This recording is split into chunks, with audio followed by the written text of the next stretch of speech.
Hello, hi, welcome to SMA Fruit Garden, SMA Plant Nursery.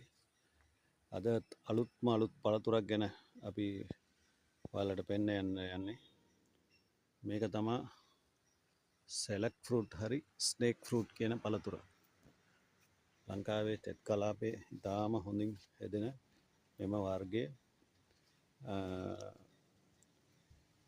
හැවනෙන් වුණත් හදන්න පුළුවන්. මේ බලන්න අපේ 100ක් හැවන වගේ තමා මේ හරිය තියෙන්නේ. මේක උඩ නෙල්ලි ගහක් තියෙනවා, සීතලයි. මේ හැමතැනම මේ ගස් වලින් වැහිලා තියෙන්නේ. ඒ වුණාට ඉතාම හොඳට සරුවට හැදෙන කිසිම නඩත්තුවක් අවශ්‍ය නැති පළතුරක් තමයි ස්නේක් ෆෘට් කියන්නේ. මේක අර සර්පෙන්ගේ හැම වගේ පේන පළතුරක් නිසා තමයි ස්නේක් ෆෘට් කියන නම ඇවිල්ලා තියෙන්නේ. මේක මේ සාමාන්‍යයෙන් අවුරුදු 2ක් 3ක් ඇතුළත වගේ ගෙඩි හැදෙනවා. මේක ෆීමේල් ප්ලාන්ට් එකක් හිටවුවා නම් අනිවාර්යයෙන්ම ගෙඩි එනවා.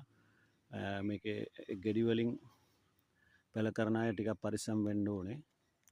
මේකේ මේල් ෆීමේල් දෙක අඳුර ගන්නත් අවශ්‍යයි. මේකේ ගෙඩි ටික දැන්ට ඉදිලා තියෙන්නේ.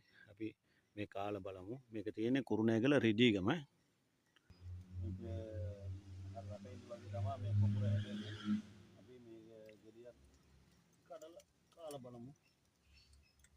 මේ තියෙන මේක දැන් පොත් අපි මේව කරලා බලමු.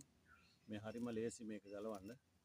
මේ සර්පෙන්ගේ හැම වගේ තියෙන නිසා තමයි මේක ස්නේක් ෆෘට් කියන්නේ. මේක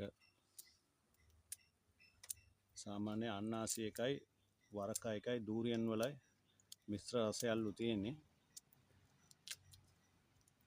ඕනම එක්කෙනෙකුට පුළුවන් ඉඩ නැහැ කියන්න අවශ්‍ය නැහැ. මේක හැවණෙන් හදන්න පුළුවන්.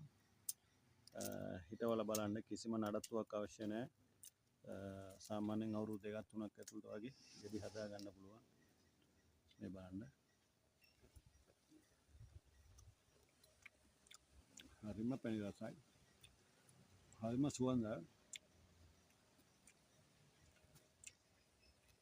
මේක කියලා වැඩක් නෑ. කාලම තමයි බලන්න ඕනේ.